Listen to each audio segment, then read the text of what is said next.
PTI तो नाकाम होगी। आप देखते हैं किस तरह एहतजाजी तरीके चलाने की कोशिश की, बात नहीं बनी। इसी तरह टेस्ट मैच खेलते हैं जो रिवर्स स्विच मार मार के आउट हो गए। इससे पहले भी मैंने एक प्रो कार्ड जीता है वर्ल्ड चैंपियनशिप में 3 मेडल्स के साथ, गोल्ड मेडल के साथ। पेशावर आए, आप वादा करें पेशावर आए, आप महफूज आता होंगे सर।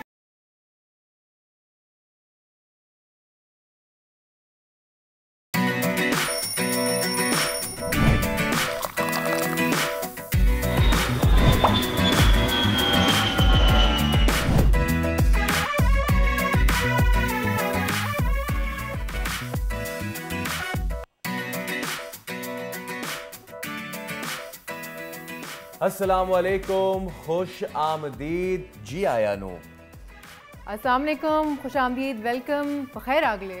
वेरी गुड यार, वशद के और भली कर आया। दुनिया बोले के साथ मैं हूं सैयद फैसल करीम और मेरे साथ हैं सोनिया सुंदर। उम्मीद करते हैं कि आप खैरियत से होंगे और ठीक ठाक होंगे। बाय द वे शो का करते हैं आगाज़ और आज जो है वो बड़ा ही अहम दिन है। आज है international day for climate action. अच्छा, ज़रा इसके बारे में थोड़ा तफसीलन बताइए लोगों को। देखिए, हमने जिस तरीके से अपने माहौल को तबाह और बर्बाद करने का ठेका उठाया हुआ है, उसी तरह दुनिया के मुख्तलिफ अक़वाम ने ठेका उठाया हुआ है कि जी वो एक कॉप नाम की जो है कॉन्फ्रेंस करवाएंगे और ये कॉप सालाना होगी और सालाना होने के बाद फिर इस पर डिसाइड किया जाएगा कि क्या पॉलिसी बनाएं और क्या पॉलिसी ना बनाएं। लेकिन मसले की बात यह है कि वो ममालिक जो सबसे ज़्यादा माहौलियात की आलूदगी में हिस्सेदार हैं वही इसमें शरीक होते हैं और वही शरीक होकर कहते हैं कि हम अब माहौल ठीक कर देंगे। तो आप देख रहे हैं, अच्छा इसमें पता है ख़तरे की बात क्या है? ख़तरे की बात यह कि पाकिस्तान जो कि ख़ुद एक बहुत बड़ा पोल्यूटर नहीं है, हम वैसे तो कहते हैं ना कि हम अपने माहौल को साफ़ रखें और हम इतने ज़्यादा पोल्यूशन में हिस्सेदार नहीं हैं जितना ज़्यादा हम उसके असर जो है उसका हम कर रहे हैं और उसका नतीजा भी आप देख सकते हैं आज के दिन पे। राइट ना, Lahore is the second most polluted city of the world. इस वक्त एयर क्वालिटी इंडेक्स लाहौर का बहुत ख़राब है। आगे आने वाले दिनों में जब वो धान की फसल जलाई जाएगी, पड़ोस मुल्क में जो है वो होली का त्यौहार भी हमारे यहाँ भी मनाया जाएगा, तो जितने भी फायर वर्क्स होंगे उसका धुआं, स्टबल बर्निंग का धुआं, ये सब जब इधर आएगा तो आप सोचें कि हम कहाँ पे खड़े हैं। बीमारियां भी लेकर आएगा ऑब्वियसली। जो लाहौर की आपने अभी बात की, जब स्मॉग वो हाई लेवल पे जाएगी, दुनिया का दूसरा आलूदा तरीन शहर, तो सोचिए जो आप सांस लेंगे तो फेफड़ों का क्या हाल लाहौर होने वाला पे खुश ना हो, यहाँ कराची में भी यह शहर है, वो दूसरे पे होता है तो हम भी तीसरे पे जा रहे होते हैं। तो खैर भाई, ये दिन है इस चीज़ के हद करने का कि जो जितने हद तक अपना माहौल ठीक कर सके वो कर ले, वरना तो फिर मैं और आप तबाही का इंतजार करते रहते हैं। चलिए, हम इंतजार आपको नहीं कराएंगे, चलते हैं अपनी बड़ी खबर की जानिब। नामजद चीफ जस्टिस याया अफरीदी के हल्फबर्दारी की तकरीब के लिए तैयारियां शुरू। ऐवान सदर में तकरीब के लिए मेहमानों की फहरिस्त फाइनल। चीफ जस्टिस कादी फायसीफा के अहदाफ में कल सुबह 10:30 बजे अलविदाई फुल कोर्ट रेफरेंस होगा। नामजद चीफ जस्टिस याया अफरीदी को भी खिताब का। टेस्ट सीरीज होगी किसके नाम? साजिद और नुमान बढ़ाएंगे पाकिस्तान की शान। पिंडी टेस्ट में इंग्लैंड ने टीम में 3 रेगुलर स्पिनर्स शामिल कर लिए हैं। मैच जीतकर सीरीज अपने नाम करने के लिए दोनों ही टीमें पुरअज़्म। जिंदगी से प्यार, 2 कतरे हर बार। पाकिस्तान समेत दुनिया भर में पोलियो से बचाव का आलमी दिन आज मनाया जा रहा है। दुनिया के मुतासरा ममालिक में पाकिस्तान और अफगानिस्तान शामिल। रवां साल 34 केसेस रिपोर्ट। हुकूमत किस तरह पोलियो मिशन पर काम कर रही है, प्रोग्राम में बात होगी। और बॉडी बिल्डिंग के आलमी मुकाबलों में पाकिस्तान की बड़ी कामयाबी। रमीज इब्राहिम ने मिस्टर यूनिवर्स का टाइटल अपने नाम कर लिया। प्रो कार्ड का एजाज़ पाने वाले फ़ख्र पाकिस्तान आज होंगे हमारे मेहमान। राइट, तो अब चलिए चलते हैं अपनी पॉलिटिकल हैपनिंग की जानिब। जैसे कि हमने आपको बताया, बड़ी खबर में भी कि जस्टिस याया अफरीदी को चीफ जस्टिस ऑफ पाकिस्तान मुकर्रर कर दिया गया है।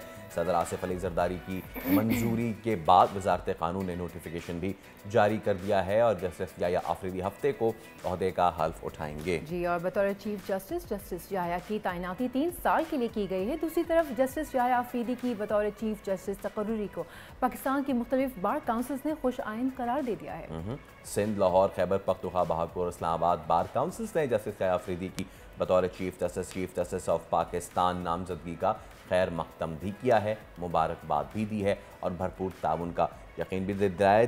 दूसरी ही जानिब सियासी मैदान से भी चंद अहम खबरें हैं। बिल्कुल, और वो चंद अहम और ये भी खबरें हैं कि जिनमें एक इस्लामाबाद हाई कोर्ट में तोशा खाना केस 2 में बुशरा बीबी की दरख्वास्त ज़मानत मंजूर कर ली गई। अदालत ने 10-10 लाख रुपए जो है मुचलकों के अवज़ ज़मानत पर मेरे ख्याल से रिहा करने का भी हुक्म दिया है। अच्छा, इसी पे ज़रा हम बात कर लेते हैं। सीनियर तजज़ियाकार और हमारे साथ मौजूद हैं एहतशाम उल हक साहब। एहतशाम साहब, गुड मॉर्निंग, बहुत शुक्रिया फॉर योर टाइम। अब finally the dust has settle down और जस्टिस याया अफरीदी जो हैं वो ओहदे का हल्फ भी उठा लेंगे और 26 तारीख वो आखिरी दिन भी है कि जब रिटायर हो जाएंगे जस्टिस काजी फाइज ईसा। अब हम पॉलिटिकल हारमनी देखेंगे। अब हम जितना जो एक जमूद या सुकूत तारी था उसको टूटता देखेंगे और पॉजिटिविटी की तरफ जाते देखेंगे, या अभी भी आप समझते हैं कि अपोजिशन जो है वो एहतजाज करेगी? देखिए, दो चीज़ें हैं फैसल। ये इस 26वीं आईनी तरमीम के बाद लोग सवाल कर रहे हैं कि जी 1.5 ये जो कहा जाता था कि जी मुल्क में सियासी अदम इस्तेकाम है, माशी अदम इस्तेकाम है, गैर यकीनी की सूरत हाल है, इन्वेस्टर नहीं आ रहे, एक ये एलिमेंट, और दूसरा इसके साथ साथ ये कि जी इस तरमीम के बाद जो सबसे ज़्यादा चर्चा किया गया वो ये था कि जी पाकिस्तान में जो हमारी जुडिशल रिफॉर्म नहीं हुई उसकी वजह से, यानी इस वक्त 29 लाख टोटल केसेस हैं पाकिस्तान में, 61,000 आपके हैं सुप्रीम कोर्ट में, तकरीबन 2.5 लाख केसेस जो हैं वो हाई कोर्ट में चारों, और बाकी जो है ना सारे के सारे वो ट्रायल कोर्ट निचली सतह पे। और जहाँ पे लोगों को तकलीफ का सामना करना पड़ता है, यहाँ पे कहा जाता था कि जी हम सस्ता इंसाफ और फौरी इंसाफ दिलवाएंगे। अब ये एक टेस्ट है बहुत बड़ा हुकूमत के लिए। और दूसरा ये कि क्या ये जो अब हम देख रहे हैं कि फिजा सियासी तौर पे बेहतर हो जाएगी, जिसके लिए वैसे तो प्राइम मिनिस्टर भी कह रहे हैं, बाकी लोग कह रहे हैं कि जी अगले 4 साल तक मामला ठीक हो जाएगा।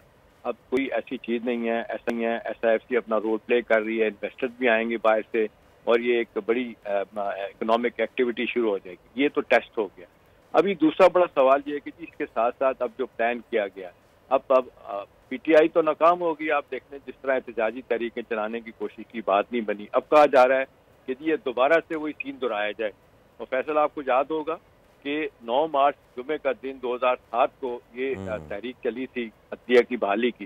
नवाज शरीफ साहब ने चलना था लाहौर से और गुजरांवाला पहुंचने से पहले ही वो कहा जाता है कि तहरीक कामयाब हो गई। उसकी वजह ये थी कि इस्टेब्लिशमेंट उनके साथ थी। जनरल कियानी उस वक्त आर्मी चीफ थे, वो पूरी सपोर्ट कर रहे थे अपोजिशन की।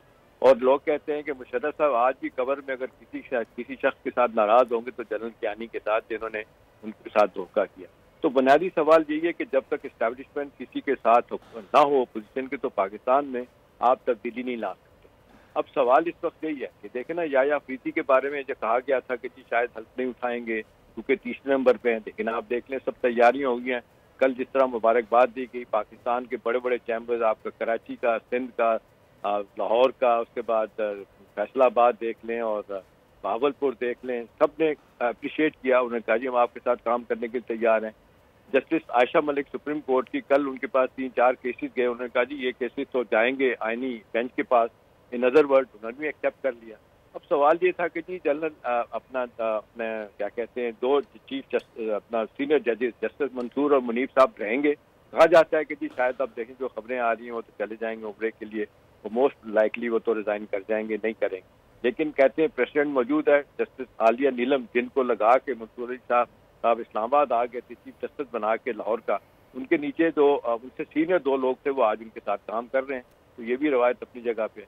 अब आज आके बात आ जाती कि जी क्या सुप्रीम कोर्ट की बार एसोसिएशन जो हुकूमत के साथ खड़ी है वो कहते नहीं हम तो कोई एहतजाज नहीं करेंगे। बज़ाहिर ये लगता है फैसल के ये जो इंसाफ तहरीक से लॉयर मुंसलिक है शायद वो निकलेंगे, लेकिन आप देख लें 4 बड़ी कॉल दी गई एहतजाज के लिए, लोग बाहर नहीं निकले। तो नहीं लगता कि इतनी आसानी के साथ लोग बाहर आएंगे। हुकूमत के लिए एक तरफ इम्तिहान भी है कि सस्ता इंसाफ कैसे देगी लोगों को, और दूसरा ये कि अब माशी मैदान में, इक़्तिसादी मैदान में आगे चल के क्या होगा। तो एपरेंट लग रहा है कि चीज़ें सेटल डाउन हो रही हैं। और ये जो कहा जा रहा था कि जी ठीक है। अच्छा, अब अपोजिशन की जानिब से क्या उज़रदारी रह गई है, क्योंकि हम देख रहे हैं कि जो मुख्तलिफ बार्स हैं उन्होंने भी इस का बहुत खैर मकदम किया है, वेलकम किया है। What's left with opposition now? देखिए, अब जिस अंदाज से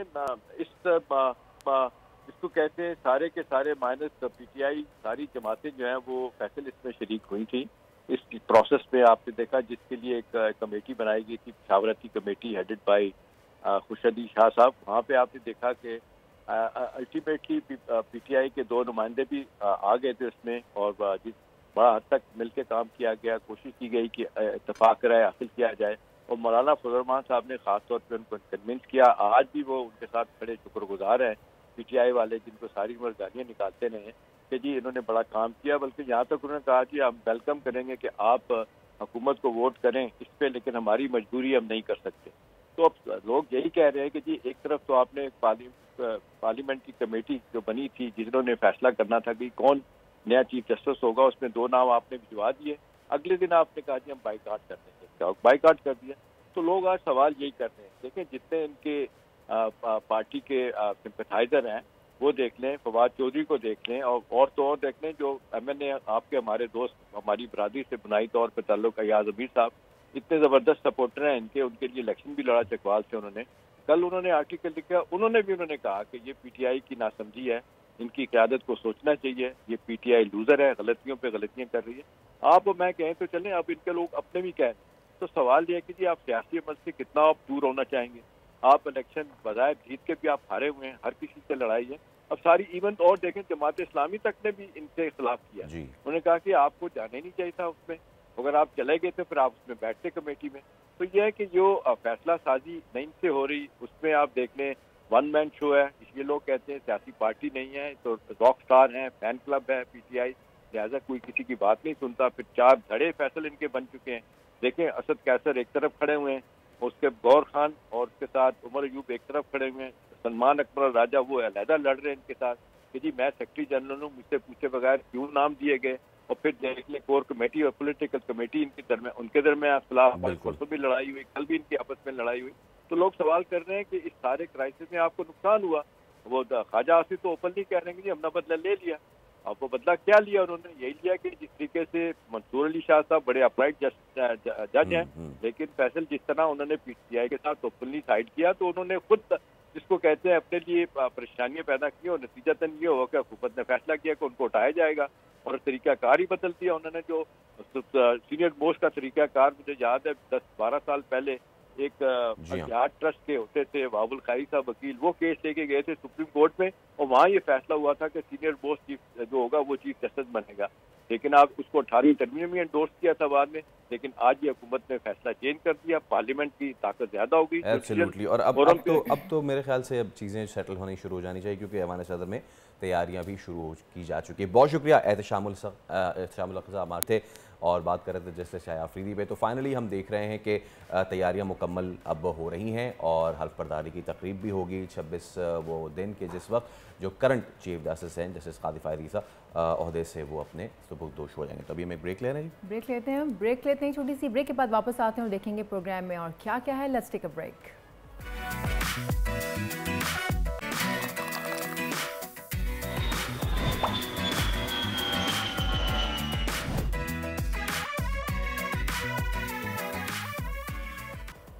वेलकम बैक जनाब। अब बात करते हैं कुछ स्पोर्ट्स के मैदान से। इंग्लैंड के खिलाफ तीसरे और आखिरी टेस्ट मैच के लिए पाकिस्तान प्लेइंग 11 का ऐलान कर दिया गया है। दूसरे टेस्ट की फातिहा टीम को बरकरार रखा गया है। मेज़बान साइड 3 स्पिनर्स और 1 फास्ट बॉलर के साथ मैदान में उतरेगी ऑब्वियसली, और टॉस का वक्त भी हुआ चाहता ही है। अब देखते हैं कि टॉस जो है वो बहुत ही ज़्यादा अहमियत का हामिल होगा। पाकिस्तान ने एक्सपेक्ट किया जा रहा था कि जाहिद महमूद को बाहर रखेंगे, शायद किसी फास्ट बॉलर को मोर प्रोबेबली मोहम्मद अली को लाएंगे, लेकिन ऐसा हुआ नहीं। Pakistan is going with the winning combination, जैसा कि क्रिकेट में होता है। पाकिस्तान के खिलाफ इंग्लैंड जो है वो पहली इनिंग्स में किस तरीके की बैटिंग करेगी, will they go with the base ball या फिर वो विकेट देखते हुए एक्ट करेंगे। साजिद खान क्रिकेट एक्सपर्ट हमारे साथ मौजूद हैं। साजिद भाई अस्सलाम वालेकुम। टॉस जीतना बहुत अहम था साजिद भाई, वो तो चलिए किस्मत की देवी है और मेहरबान इस बार नहीं हुई हम पे। इंग्लैंड ने बैटिंग का फैसला किया, पहले कैसे देखते हैं इस डिसीजन को आप? फैसल भाई आपको सोनिया को अस्सलाम वालेकुम। यकीनी तौर पर इंग्लैंड बहुत ही इंपॉर्टेंट टॉस जीता है। 6 टेस्ट मैचों में टॉस हार चुका था। 2 मुल्तान जो टेस्ट मैच हुए थे उसमें इंग्लैंड टॉस हार चुका था। बहुत इंपॉर्टेंट टॉस जीता, टॉस इन द मैच है। ये टेस्ट जो भी टीम टॉस जीतेगी तो यकीनी तौर पर बैटिंग करने का जो फैसला किया बहुत ही पॉजिटिव किया। और ये जो लग रहा था, ये बहुत अरसे बाद मेरी छठी यही कह रहती है आज इंग्लैंड खुदा ना खासा ना टॉस जीत जाए, और वही हुआ, एक बेहतरीन टॉस जीता है। जैसे कि आपने बहुत इंपॉर्टेंट बात की, तीन स्पिनर दोनों टीमों ने अपने टीम में शामिल किए हैं। पाकिस्तान वही टीम जो मुल्तान में जो सेकंड टेस्ट मैच जीता था उसी के साथ चले गए। हालांकि जाहिद को 6 ओवर खिलाए थे, बहुत ही ज़्यादा क्रिटिसाइज हुआ था पाकिस्तान के कप्तान स्लैशिंग लोग कमेटी को, जाहिद से 6 ओवर कराए, उसको मौका पूरा नहीं दिया। हालांकि इंग्लैंड के खिलाफ आउटस्टैंडिंग बॉलिंग की है उन्होंने, बहुत ही outstanding right of leg spin googly bowler Rehan को खिलाया है, जो यकीनन 2022 के बाद ये खेल रहे और ये बहुत ही अच्छे बॉलर हैं, ब्रेक भी करते हैं, दुगली भी करते हैं। मगर शुएब और रेहान बहुत ही अच्छी ब्रेक कर सकते हैं, मगर ये हम ये नहीं कह सकते इंग्लैंड ने अपने 2 अच्छे वर्ल्ड क्लास फास्ट बॉलर को टीम में डाला है। इंग्लैंड की जो बहुत ज़्यादा तनकीद किया होगा फैसल भाई सोनिया, जो रिवर्स स्वीप मार की, जैसे कि वो टेस्ट मैच हारे हैं और बहुत ज़्यादा इंग्लैंड के मीडिया ने, इंडिया के तमाम अखबार ने उनको क्रिटिसाइज़ किया है। इस तरह टेस्ट मैच खेलते हैं जो रिवर्स स्वीप मार के आउट हो गए, तो मैं समझता हूँ इंग्लैंड बहुत ज़्यादा सीरियसली फोकस है और सीरीज डिसाइड करेगी दोनों टीमों के दरमियान कौन सी टीम ज़्यादा मजबूत है। मेरे हिसाब से इस टॉस जीतने के बाद इंग्लैंड बहुत ज़्यादा मजबूत है और इंग्लैंड सर जो रूट के हवाले से बहुत ज़्यादा बैटिंग करने की सलाहियत रखती है। और ये पिच यकीनी तौर पर जिस तरह के 2 घंटे जो बहुत इंपॉर्टेंट होंगे, लंच से पहले थोड़ा सा सीम होगा, उसके बाद जो बेहद इंतहा जो भी रन बनाने की सलाहियत रखेंगे वो बैट्समैन अटैकिंग कर खेलेंगे। मगर आमिर जमाल जो एक ही फास्ट बॉलर है, रबी रेस के घोड़े नहीं है, तो मैं समझता हूँ आमिर जमाल को थोड़ा सा आगे गेन करना चाहिए और पाकिस्तान को अर्ली विकेटें हासिल करनी चाहिए और जल्द से जल्द मैं समझता हूँ आमिर के साथ साजिद से ज़्यादा गेन करा रहे तो ज़्यादा बेहतर होगा। जी, वैसे साजिद साहब, इंग्लैंड ने भी स्पिनर रेहान अहमद को शामिल किया है। वैसे पाकिस्तानी बल्लेबाज इंग्लिश स्पिनर्स को कैसे हैंडल करेंगे? बिल्कुल हैंडल नहीं करेंगे, उनका फुटवर्क नहीं चलता। पाकिस्तान के स्पिनर जिस तरह के ओपनर मेरे ख्याल में साइम की, अब्दुल्ला शफी की, उस तरह की कारकर्दगी नहीं है, सवाले निशान छोड़ के जा रहे हैं। और जिस तरह शान मसूद को जी पिछले प्रोग्राम में हमने बात किया था, उनको एनालिस्ट में ट्रैप करके आउट किया है और पाकिस्तान के उनके एनालिस्ट का बड़ा अहम रोल है। पाकिस्तान की अगर बात है, कामरान गुलाम एक आउटस्टैंडिंग बैटिंग कर रहे हैं फॉर्म में, आगा सलमान जो आउटस्टैंडिंग टेस्ट सीरीज खेलते हुए आ रहे हैं। पाकिस्तान के 2 ऐसे बैट्समैन हैं जो इन फॉर्म बैट्समैन है, मगर साई अयूब ने 70 रन बनाए थे आउटस्टैंडिंग। मगर पाकिस्तान के बहुत ही अफसोस से कहना पड़ेगा ओपनर की कारकर्दगी उस तरह है, कप्तान की कारकर्दगी उस तरह नहीं है, शान मसूद की कारकर्दगी बहुत इंपॉर्टेंट रखती है पाकिस्तान की, खासतौर पर कप्तानी और बैटिंग, और सऊद शकील को प्ले करना पड़ेगा। आज में टीम डिपेंड करती है। पाकिस्तान पिछला मैच जरूर जीता है, 3.5 दिन में हम टेस्ट मैच जीते हैं पाकिस्तान के, मगर वो दोनों के तीसरी दफा हुआ है पाकिस्तान के किसी भी स्पिनर ने 20 विकेटें हासिल की हैं। नुमान ने और साजिद ने आउटस्टैंडिंग बॉलिंग की है, जिसकी वजह से पाकिस्तान टेस्ट में जीता। ये क्वालिटी क्रिकेट है, इस पे मैं इंग्लैंड को ज़्यादा एज दूंगा और इंग्लैंड को मैं ज़्यादा इस मैच में बरतरी लेते हुए नजर आ रही है मुझे। एब्सोल्युटली। चलिए, अभी तो खेल का आगाज़ नहीं हुआ है। साजिद भाई, बहुत शुक्रिया आपका। देखते हैं कि इंग्लैंड जो है वो कैसे से आगाज़ करता है, क्योंकि पहला घंटा बहुत ज़्यादा अहमियत का हामिल है। और वो जो पिच हमने इंडस्ट्रियल साइज पंखों से सुखाई थी, क्या वो हमारे काम आएगी, क्या वो स्पिन होगी, ये तो वक्त बताएगा। अभी क्या वक्त हुआ जी? ब्रेक का वक्त हो जाता है, ब्रेक लेते हैं, ब्रेक के बाद वापस आते हैं। बहुत अच्छा शॉट है।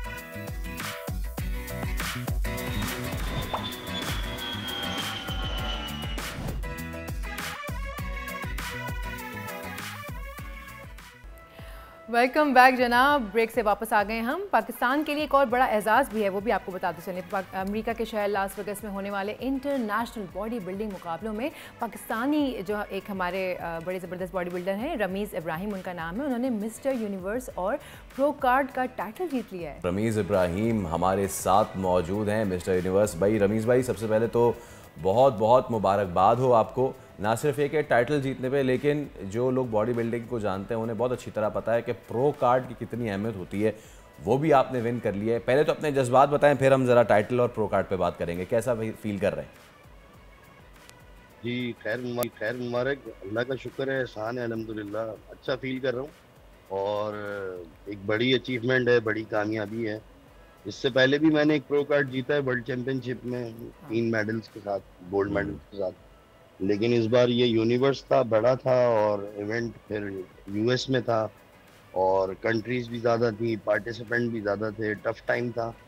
फिर इसमें मुश्किलात भी बहुत थी, ट्रैवलिंग की और सारी चीज़ों की। एक नई जगह जहाँ आप अकेले हों, आपके साथ कोई ना हो, आप बिल्कुल तन्हा आए और सारे कुछ खुद से करें, और बस फिर ये एक मुश्किल सफ़र था। लेकिन मुझे अल्लाह पे यकीन था, फैमिली की सपोर्ट थी, माँ बाप की दुआएं थी, मेरी वाइफ, मेरे बच्चे, उनकी भी बड़ी दुआएं थी, उसकी बड़ी मेहनत थी, बेगम की जो उसने मुझे 6 महीने तैयारी कराई, डाइट बनवाती थी, सारी चीज़ें और सारे काम देखा मेरी, टेक केयर की।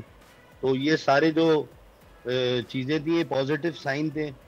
और बस अल्लाह ताला ने जो है ये इज्जत देनी थी, और पाकिस्तान का नाम रोशन होना था, और पाकिस्तान का झंडा यूएस में लहराया। ये बहुत फख्र पे, अपने आप पे बहुत प्राउड फील हो रहा है और बहुत खुशी हो रही है। तो जाहिर है तमाम पाकिस्तानियों को भी हो रही होगी।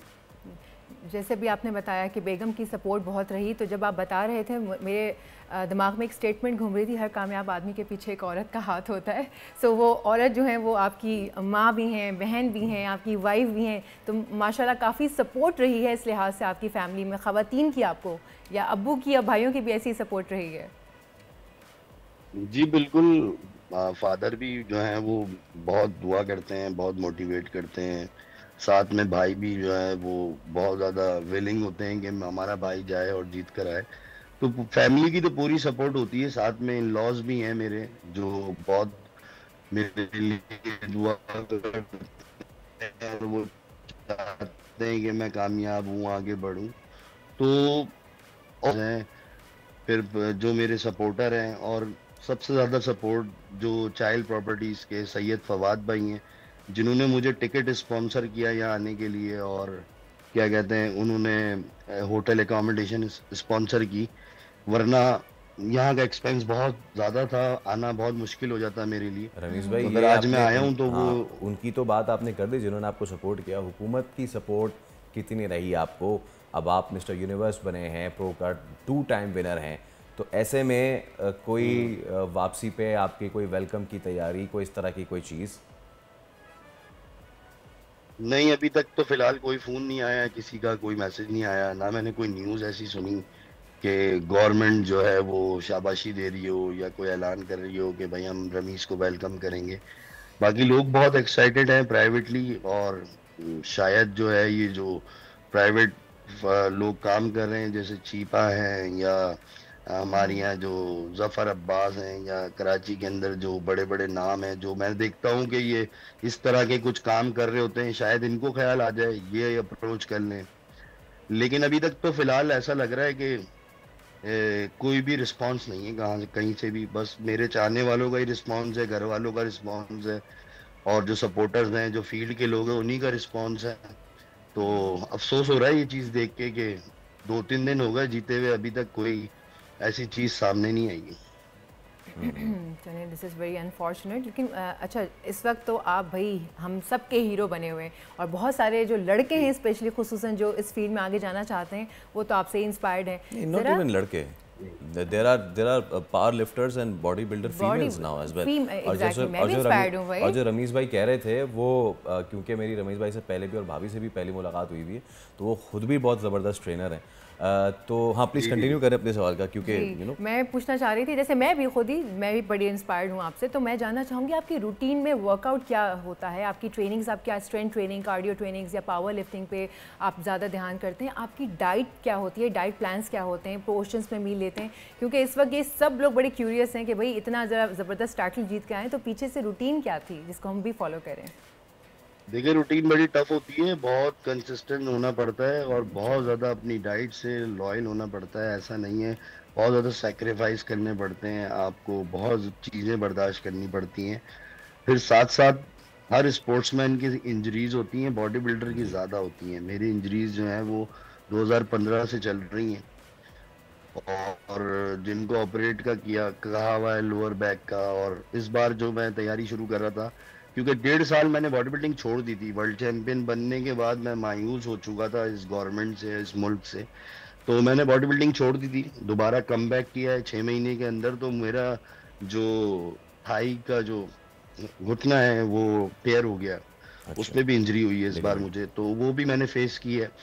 तो उसके बाद जो है वो क्या कहते हैं, डाइट जो थी मेरी वो इस तरह होती है कि हमने अर्ली मॉर्निंग उठना है, रात को लाजमी सोना है कुछ घंटे, और काम भी करना है, अपनी जॉब भी पूरी करनी है, पैसे भी कमाने हैं। और डाइट में सारा कुछ हमारा जो स्टार्ट होता है जब हम बल्क करते हैं, तो प्रोटीन, कार्ब्स और फैट्स जो है उसमें हम प्रोटीन कम लेते हैं, कार्ब्स और फैट ज़्यादा लेते हैं। शुरू के 3 महीने बल्किंग चलती है, फिर 2 महीना जो है मैं लीन बल्किंग करता हूँ, जिसके अंदर प्रोटीन हाई हो जाता है, कार्ब कम हो जाता है, फैट्स कट हो जाते हैं। फिर आखिरी का जो मंथ होता है वो श्रेड का होता है। लेकिन इस बार जो था वो श्रेड करने का टाइम नहीं मिल रहा था, क्योंकि मेरा वीज़ा रिफ्यूज़ हो गया था पहली दफ़ा जब मैंने अप्लाई किया था। तो सेकंड टाइम मैं गया, फिर मेरा वीज़ा नहीं लगा। थर्ड टाइम में मेरा वीज़ा लगा, और इवेंट से 15 दिन पहले लगा, 3 अक्टूबर को। तो 3 अक्टूबर से लेके 20 अक्टूबर को कॉन्टेस्ट हुआ है। तो समझ लें मैंने 17 दिन में लीन का साइकिल किया, मतलब लीन की डाइट की, लीन की ट्रेनिंग। कमाल है। तो यूजुअली जो है वो लीन की ट्रेनिंग जो है वो 1.5 घंटा सुबह, 2 घंटा सुबह, 2 घंटा रात हो जाती है। शाम में एक कार्डियो का सेशन होता है आधे घंटे का, और आधे घंटे एब्डोमिनल का सेशन होता है। इस तरह 5 घंटे की ट्रेनिंग होती है। टैनिंग कर लेते हैं तो उसमें 1 घंटा लगता है, टोटल 6 घंटे होते हैं। लेकिन मेरे लिए टफ टाइम था, दिन कम थे, तो उसमें जो है वो 17 दिन समझ लें, 18 दिनों में जो करना है वही करना है। तो उसमें फिर मैंने ज़्यादा ट्रेनिंग की, ज़्यादा डाइट को फोकस किया, ज़्यादा अपने आप को वो जो है वो मजबूत किया कि नहीं यार करना है अब जो भी है। और अभी टाइम जो आप बता रहे हैं ना कि आपके पास जो है श्रेडिंग का कितना लिमिटेड वक्त था, जो लोग समझते हैं इस चीज़ को कि लिमिटेड कैलोरी में आना और उसके बाद उसको जो है करना, इट्स वेरी डिफिकल्ट। आपको एक बार फिर मुबारकबाद पेश करते हैं। कोई आए ना आए, हम तो आपको आएंगे वेलकम करने कराची एयरपोर्ट पे इंशाल्लाह ताला। बहुत बहुत एक बार फिर आपको मुबारकबाद। और ये थे रमीज़ के जिन्होंने एक बार फिर पाकिस्तान का सर से बुलंद किया है। अब देखते हैं कि कोई हुकूमती रैंक्स में से जागता है और उनको वेलकम करता है। अल्लाह करे ऐसा हो जाए। लेकिन अब हमारा वक्त हो गया है ब्रेक का। ब्रेक में जाएंगे, ब्रेक के पास वापस आएंगे और आपकी गेस्ट से मुलाकात करवाएंगे। Let's take a break.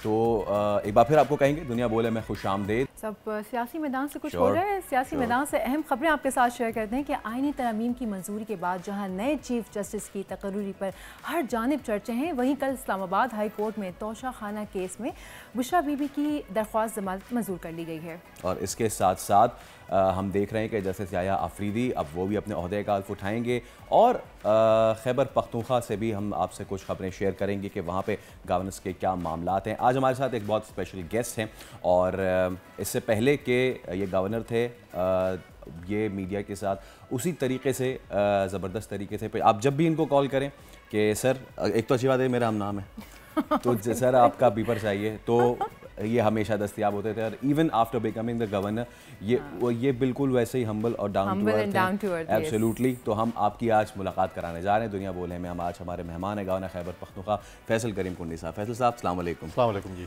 Thank you so much for your time, बहुत शुक्रिया आने का। और आप उम्मीद करता हूँ मैं आप खैर खैरियत से होंगे, ठीक ठाक होंगे। फिलहाल तो खैर खैरियत से जैसे मैंने आपको कहा कि फैसल साहब जो हैं he is very witty as well. तो फैसल साहब फाइनली सबसे पहले आगाज़ करते हैं 26वीं आईनी तरमीम जो है, finally the dust is settle down. अब जस्टिस शहरयार अफरीदी जो है वो भी अब जो है वो जस्टिस अफरीदी वो भी जो है ओहदे का हल्फ उठा लेंगे। कादी फायदी साहब 26 को सुख हो जाएंगे। अब आप क्या समझते हैं कि now everything will settle down? Opposition जो है अभी भी कह रही है कि जी हम एहतजाज करेंगे। उन्होंने बाय द वे उस खुसूसी कमेटी का वो हिस्सा भी नहीं बने, उसने इजलास का भी बायकॉट कर दिया था। बिस्मिल्लाहिर्रहमानिर्रहीम। देखें, एक तो बहुत पॉजिटिव बात है कि 26 amendment after a very long time हम जो है इसके इंतज़ार में थे कि चीज़ें हों, वो हुई।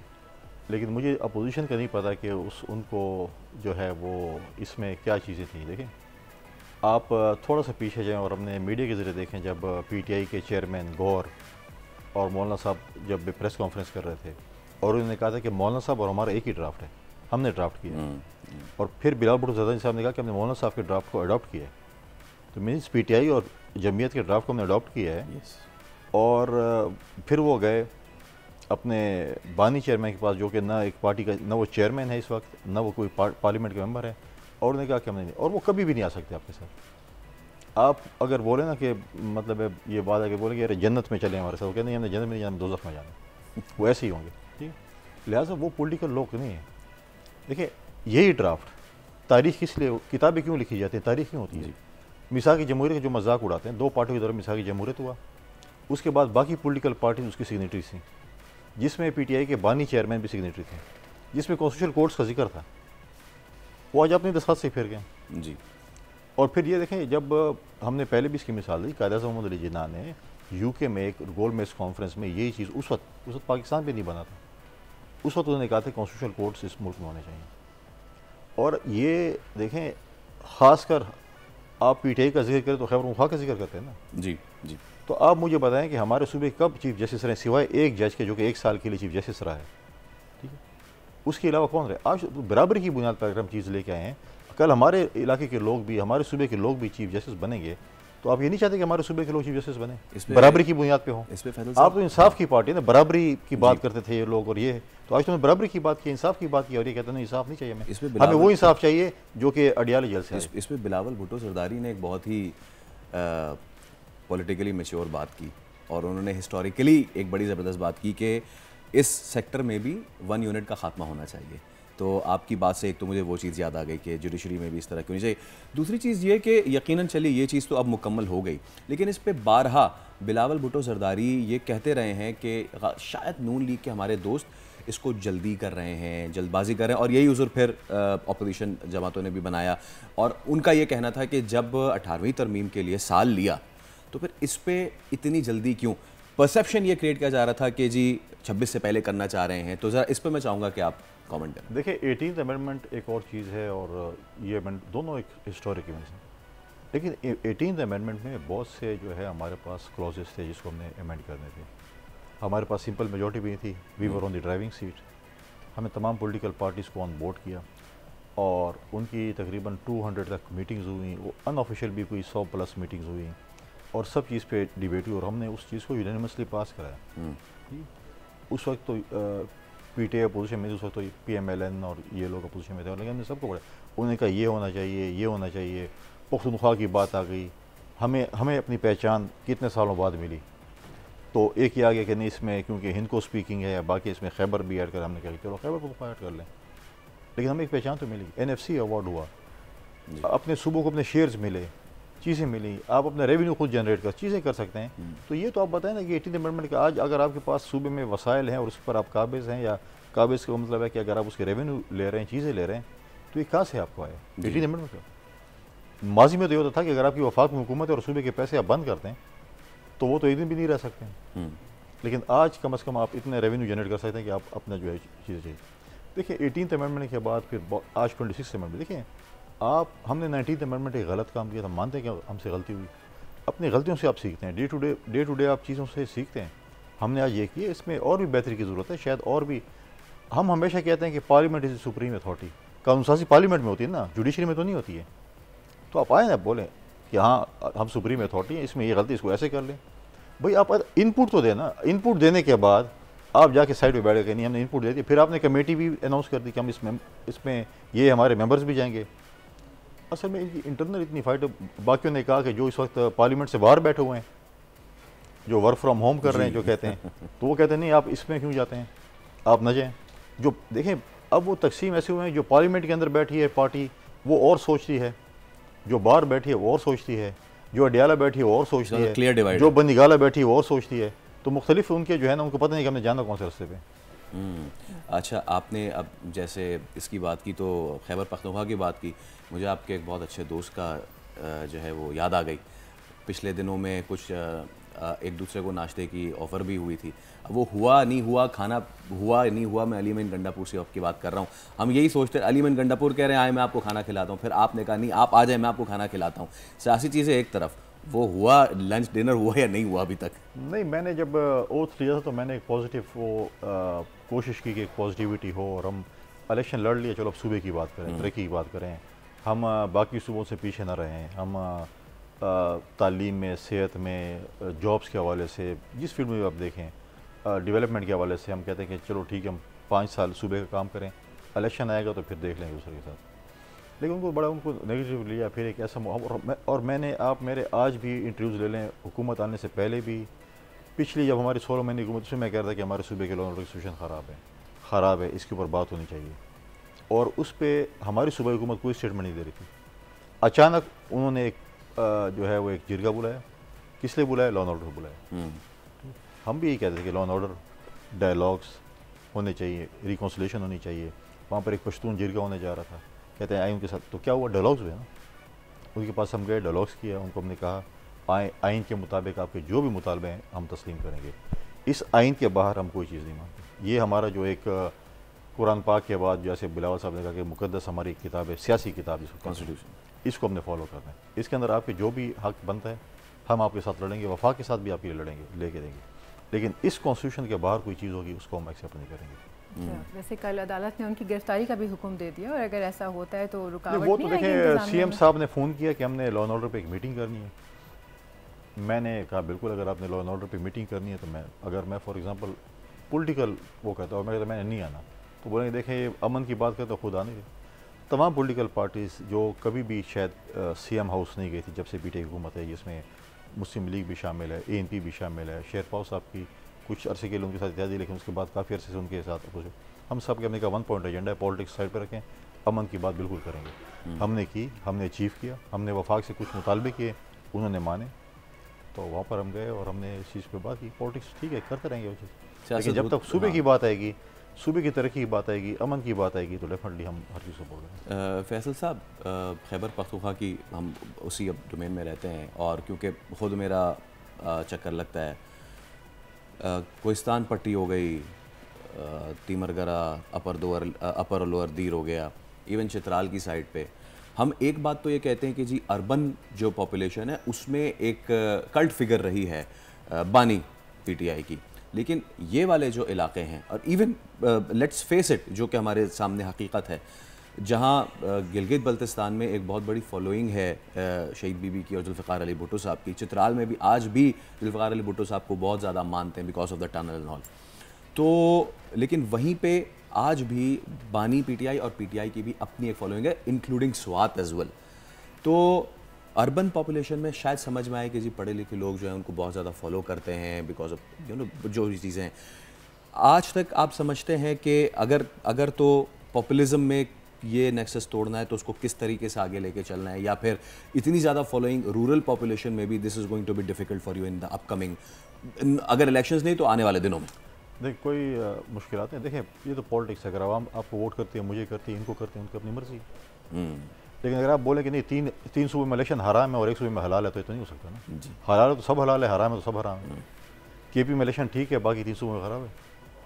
इनके ही आजकल तो मौलाना साहब इनके लीडर में या सियासी मसीह हैं, जो भी आप समझें, वही कह रहा था कि केपी में मेरे साथ धांधली हुई है, मेरा मैंडेट चोर हुआ है, तो माल गनीमत किसको मिले? पीटीआई को मिले ना।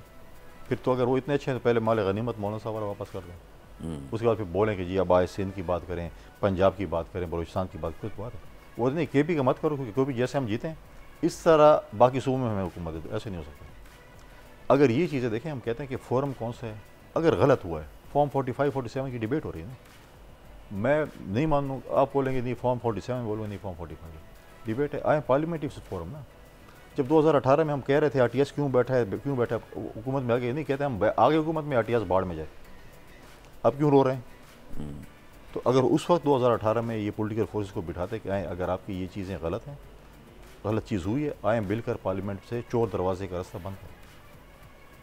आज आप 26 मिनट की बात करें, हमने 58(2)B प्रेसिडेंट ज़रदारी साहब ने खुद लिख के दिया कि मेरे इख्तियारात लेके पार्लियामेंट को दें। आज आपका टीओ किसी को अपने इख्तियारात नहीं देता, फिर वो इख्तियार चले गए सुप्रीम कोर्ट में, उनकी मर्जी है, जिस वज़ीर-ए-आज़म को उठा के बाहर फेंक दें। भाई आपका फोरम है, आप अपने फैसले खुद करें। आप अपनी दाढ़ी किसी और के हाथ में देंगे तो इस तरह रोएंगे। तो आप नहीं समझते कि आपका जो फोरम है वो जो है आपका एक चैनल है, आप कहेंगे नहीं 7 वाला चैनल है, मेरे फैसले, मेरे चैनल के फैसले और शोज़ वो करेगा, तो ये तो नहीं हो सकता। Not possible. आपकी इंतज़ामिया आप लोग ही फैसला करेंगे ना। तो हम यही कहते हैं कि हम पार्लियामेंट एक फोरम है, हमें आवाम वोट करके आती है। जब जो इतना मुश्किल जो 5 साल पॉलिटिक्स करते हैं, जो इलेक्शन जीत के आते हैं, उनको पता होता है कि कैसे इलेक्शन होगा। तो फिर आप जब आपको आते हैं कानूनसाजी के लिए आते हैं ना, अब कानूनसाजी भी आप कहें कि हम आपने नहीं करनी तो किसी और ने करनी, तो आप किस लिए बैठे उधर फिर?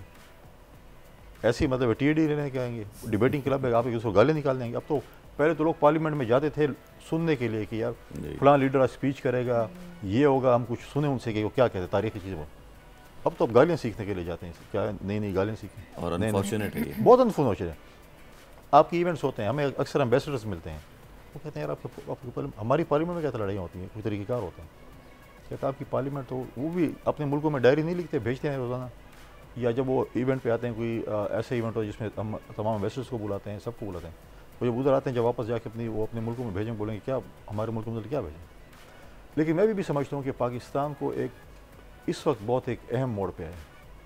आप देखें कि इस वक्त आपके जब आपके पहले एक सऊदी डेलीगेशन आया, सरमायाकारी लेके आया, फिर आपके मलेशिया के प्राइम मिनिस्टर आए जी, फिर आपने एक बहुत बड़ी सालों साल बाद एक SCO कॉन्फ्रेंस की, 9 प्राइम मिनिस्टर तकरीबन आए, 13 टोटली मतलब मुल्क थे, उनमें अपने रिप्रेजेंटेटिव भी है, उन्होंने यहाँ पर एक कॉन्फ्रेंस की।